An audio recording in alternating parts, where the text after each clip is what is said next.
Hi, podcast subscribers and listeners, and a big hello to the lovely ones of you who pledged their financial support. Thanks to you, we are community funded. We remain unfunded by government or corporation, something of which we are very proud. You may or may not know that you can watch our weekly show, The Laura Flanders Show, on CUNY TV, Free Speech TV, Link TV, and at our website, lauraflanders.org, free.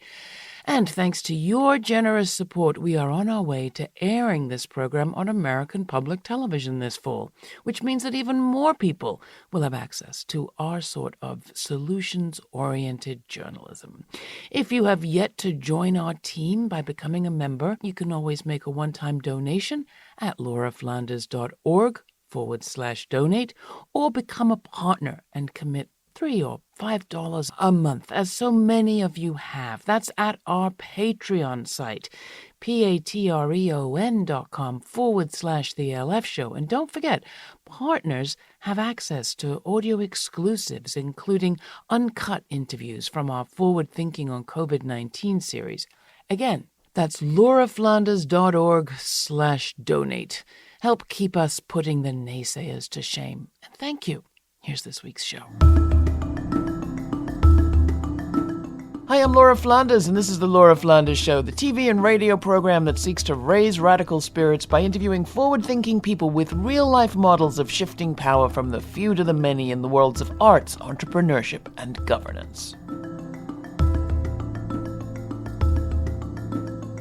This week, days of wonder, days of rage. We're living through an information revolution as profound as any since Gutenberg and the printing press. But are we the people, the so-called users, using the tech?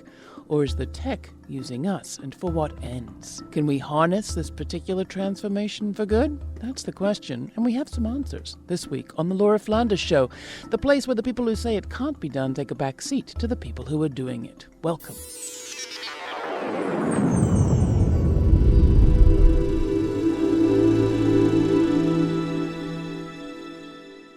Alexa, Siri, are you out there? Just who is in our audience? By 2021, the research firm Ovum reports that there will be almost as many voice-activated assistants on the planet as there are people. While it took 3 decades for mobile phones to outnumber humans, Alexa and her ilk look likely to get there in less than half that time. That's what they say. So what happens to us? New tools have always issued in new economic and social orders, from the printing press to the pilotless drone. But does today's smart tech pose a threat to us or a promise? As one of my guests today has written, what if we thought of the future as a verb? It's ours, at least until it's theirs. Joining me today is Douglas Rushkoff, host of Team Human, the aforementioned writer. He is the author of a new book by the same name. Also Nabil Hassein, technologist and abolitionist, who's worked with the School for Poetic Computation, about which more later.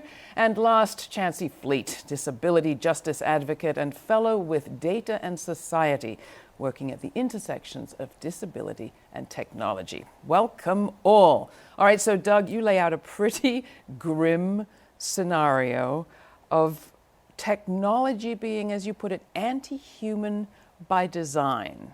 How so? Well, I don't know that people come up with technologies in an anti-human way, and maybe even, Mark Zuckerberg and the Google boys, they were first thinking, we're going to make something that helps people accomplish this or that. But once they really have to make a whole lot of money with these technologies, once they've taken on investment and they're expected to deliver a 1,000x return, what happens is the technologies end up really playing the people instead of people playing the technology. You're talking about embedded in the actual code. Yeah. How? Well, if you think of an algorithm, an algorithm on Facebook is using data from your past in order to find out what psychological statistical bucket to put you in order to know which behavioral finance techniques to use to get you to do what it has been told to get you to do. And how different is that from other technology? I mean, as I've said, we've had lots of new technology. It's all changed our lives. Well, I guess the main difference with these computational technologies is that they learn from what you do and adapt to your defenses. So this is the first time, I mean, a television ad, I guess they could see if it works or not, and then next quarter, try something else. The algorithm is going to try something else the next second, the next second, the next second, and then once it finds something that works, it's going to tell all the other algorithms, oh, look, this works on this human, you try it on your humans. I mean, and some of them are true. I mean, what these technologies learn to exploit are our painstakingly evolved social mechanisms, all the mechanisms that we've developed to establish rapport with one another, our reciprocal altruism. You know, if they can figure out a way to make an algorithm cry like a little baby and elicit my maternal instinct to heal it, they'll use it. I mean, that's bad? That is bad. Because the reason why it's bad is because instead of helping me connect with other people, it's helping corporations extract data from me, extract money from me, and get me to behave more predictably, right? So as the algorithms and smartphones get smarter about us, we get dumber about them, and our behavior becomes more programmed, more automatic, less human. All right, so you've heard his case. Chancey, Nabil, who wants to jump in here? Nabil. Yeah, I mean, I think technology has a class character. I mean, I think, when I call myself a technologist, I use the term very broadly. Like, I consider writing as technology, for example. And, like, I trust this technology that I'm using right now a lot more than I trust my smartphone or my laptop. Different cultures have had and still have different technologies. And the specific computing technology that we have today emerged from imperialism, from the US and UK and other related imperialist powers' military-industrial complex. They still retain great control over the infrastructure that underlies this, whether that's the undersea cables that transmit data back and forth across the world, the physical supply chains of manufacturing and so forth.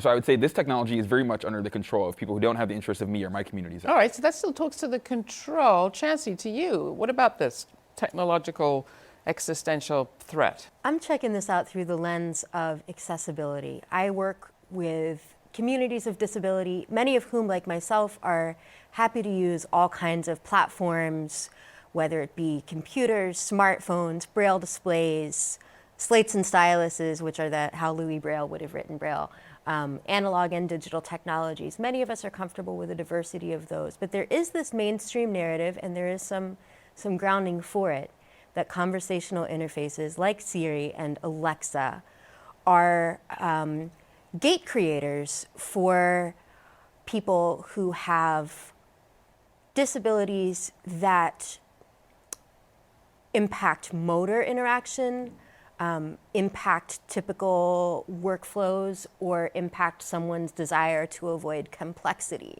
So you mean like a gateway in, not a gateway gatekeeper in, exactly. Out. And I've seen folks with motor and speech impairments and memory impairments have a great deal of success with these interfaces. But I'm troubled in a couple of ways.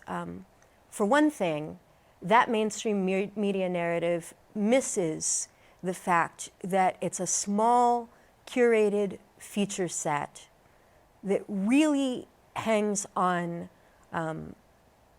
habits of consumption more than habits of creation or even habits of communication. It would be awfully hard to write a novel with Alexa.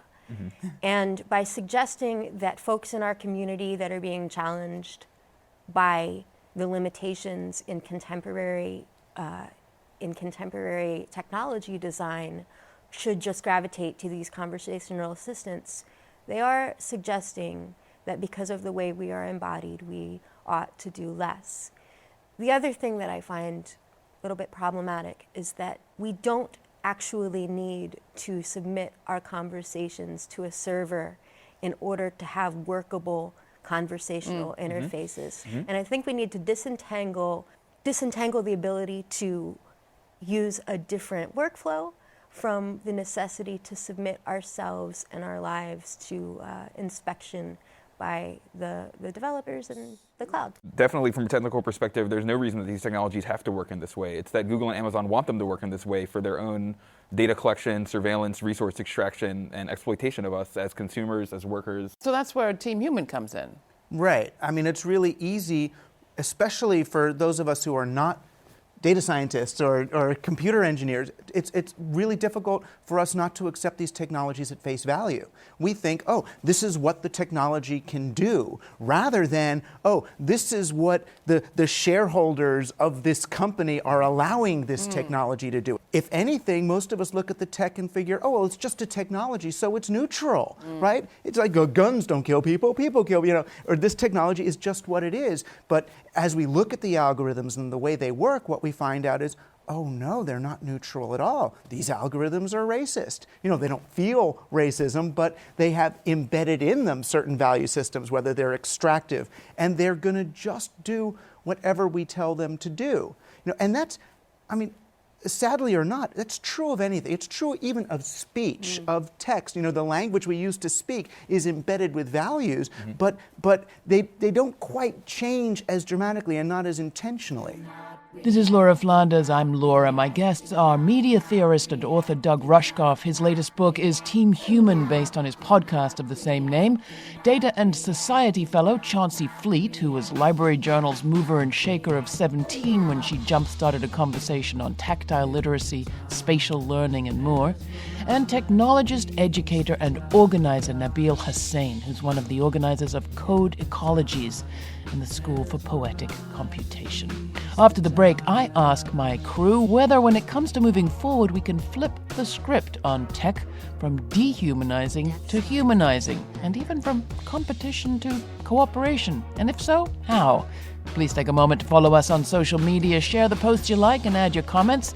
If you're not already subscribed to the podcast, do so at our website, lauraflanders.org/listen. As a podcast subscriber, you'll receive additional content. Here's a taste of TQX with Do Not React, featuring Invenio Singers. More to come.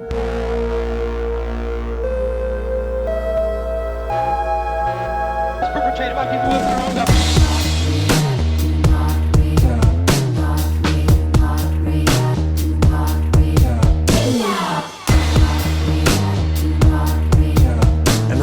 The system to go back in time and scrutinize every decision you've ever made.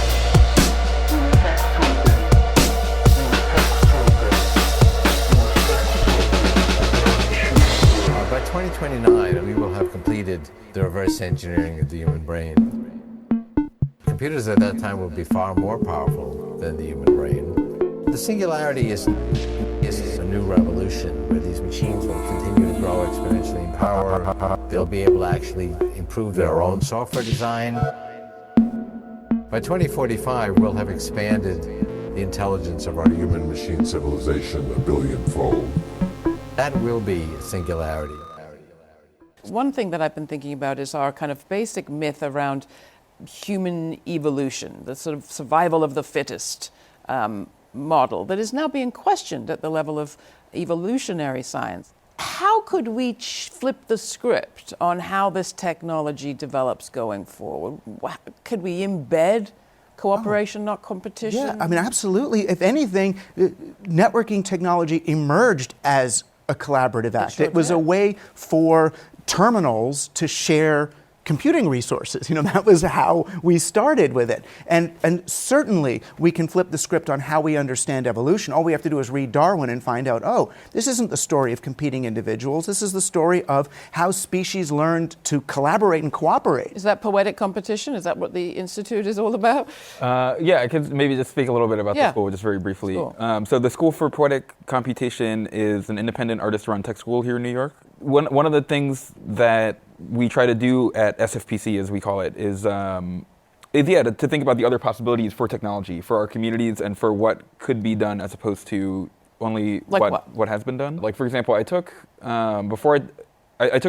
2 weeks of evening classes there one summer, 2017, and I made a rhyme generator based on the rhymes of my favorite rapper, MF Doom, and I used a software library, which is code that someone else has basically packaged up for you to use in your own program, called Pronouncing. And this pronouncing library was based on a pronouncing dictionary, which was funded by the U.S. government, DARPA, like the internet and many other important projects in computing history. Defense Department.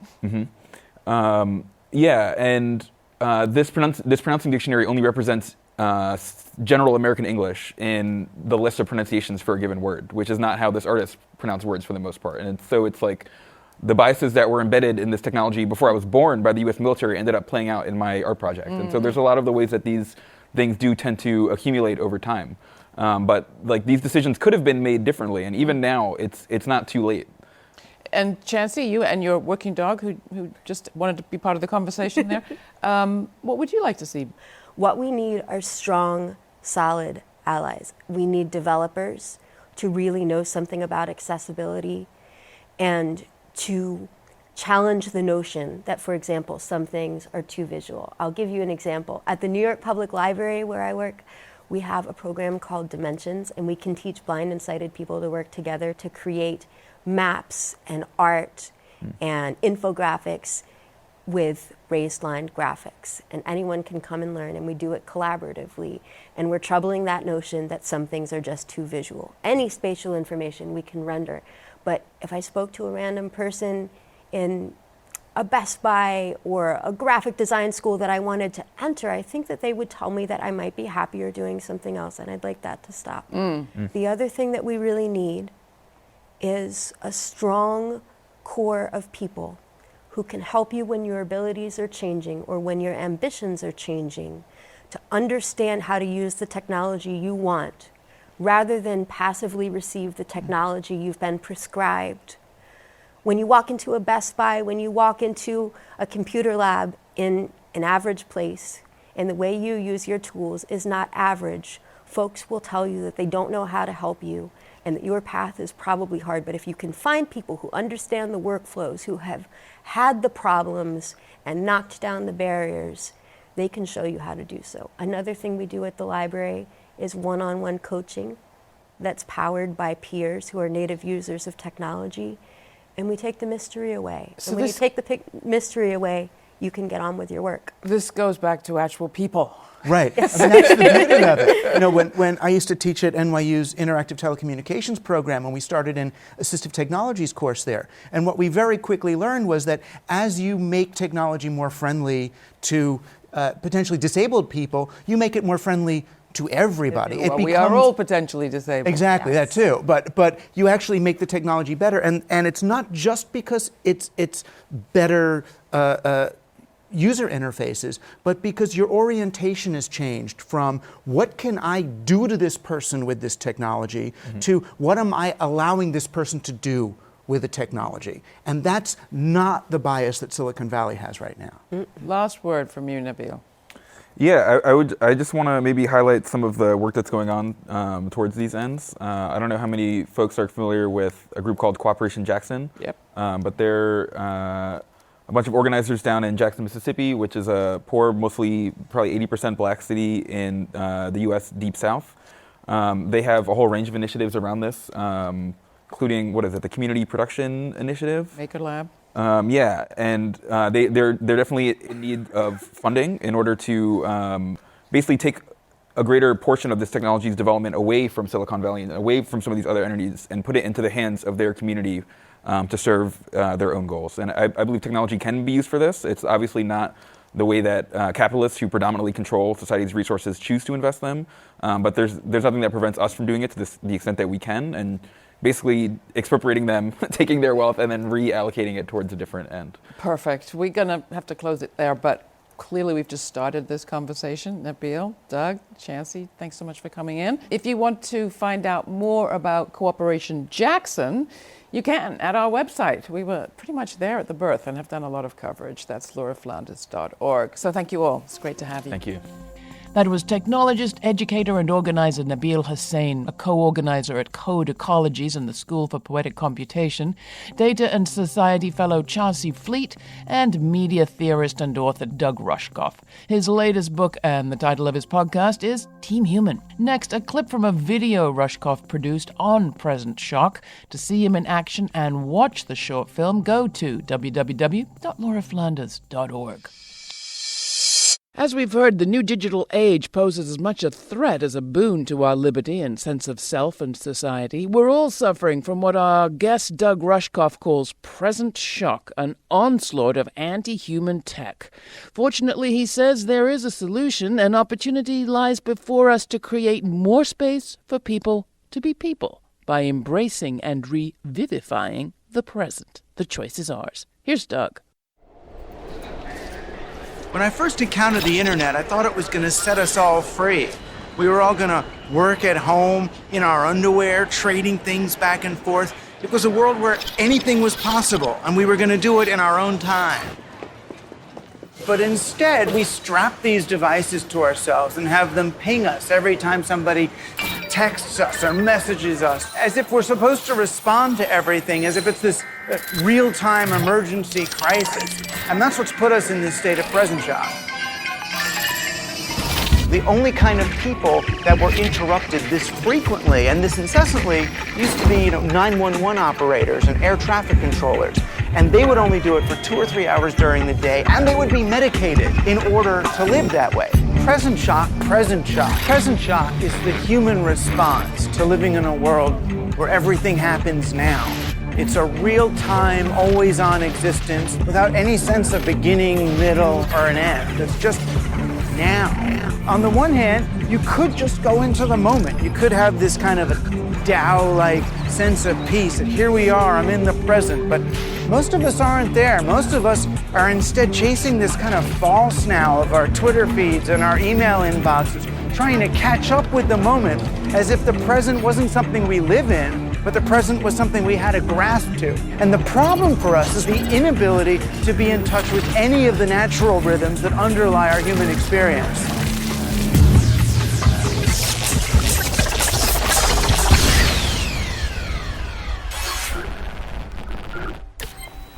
Chronos and Kairos.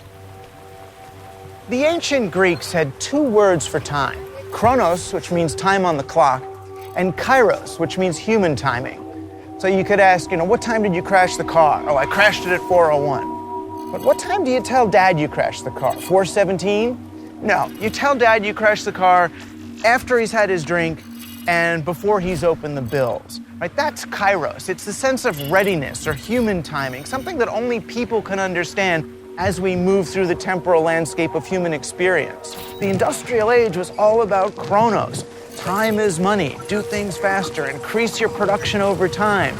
And what we've ended up doing, really, is take 21st century technology and use it to reinforce the 13th century operating system. This is really the central problem of this age, this conflation and confusion between Kairos and Chronos, this use of technology really to take people out of the time that only people can understand. Program or be programmed. We're spending an increasing amount of our time on digital landscapes about which we know little or nothing. We treat the web and these devices as if they're pre-existing conditions of nature, but they're not. They're platforms that were designed by people and corporations with very specific designs on who we are and what we do. If you ask a kid, what's Facebook for? They'll tell you, Facebook's here to help me make friends. If you go to the boardroom at Facebook, I promise you, they're not sitting there thinking, how are we going to help little Johnny maintain his friendships? No, they're looking at how are they going to monetize Johnny's social graph and his big data. So this is why we're getting such unpredictable results with our technologies. We're incorporating them into our lives without any real sense of who made them and what they made them for. And if you don't know what a program you're using is for, then chances are it's using you instead.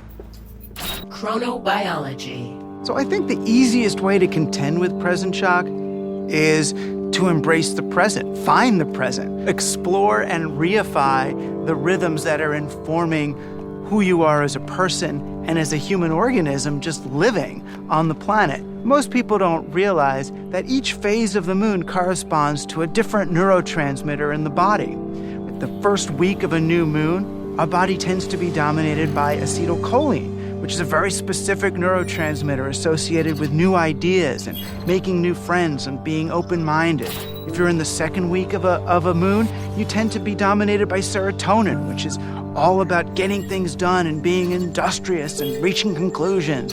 If you're in the third week, right after the full moon, you're dominated by dopamine. It's really the party neurotransmitter. You want to relax and enjoy people and not work, right? You're not about getting anything done. If you're in the last week of a moon, you tend to be dominated by norepinephrine. It's a very analytical chemical, one that's associated with organizing things, with moving above the situation and seeing what happens when, how do I sequence this, how should I plan my life, where do I put everything. It's kind of a colder state that's not really about bonding with other people and much more about figuring out the structures underlying things. The simplest things, day and night, seasons of the year, phases of the moon, these are how human beings grew up. This is what predated civilization. This is what makes us feel at home on planet Earth. And it's what can give us coherence to help find the rhythms by which people really live, to connect to the rhythms that everybody else is living, and no longer be victims of present shock.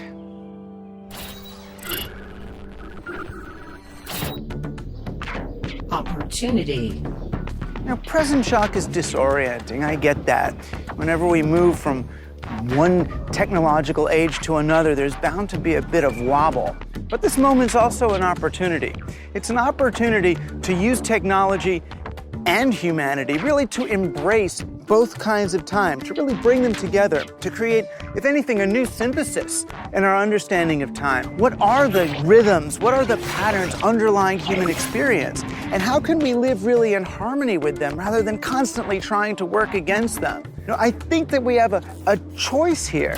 We can use these technologies in the wrong way, I'd argue, right, to create ever more conformity, more schedules, more restrictions, more regimentation, more robotic activity for people so that we're more efficient and get more done. Or we can use these technologies instead to create more time, more space for people to be people, free ourselves and write programs that allow us to return to human time and let our machines take care of Chronos for us, to restore the rhythms that give us coherence and that help us to rediscover one another culturally, socially, as really living organisms rather than just cogs in a machine. This could be the moment that we release ourselves from really 2,000 years of understanding time as a burden, understanding time as something that contains human beings, and instead see it as a partner. Right? We have Chronos to keep track of what's going on, and we have Kairos to actually live it. If we can do that, then this moment of present shock will be the moment we remember as the time that we set ourselves free. That was a clip of a video featuring our guest, media theorist Doug Rushkoff. You can see the whole thing and find out more about all of our guests and all of our discussions on digital justice at lauraflanders.org.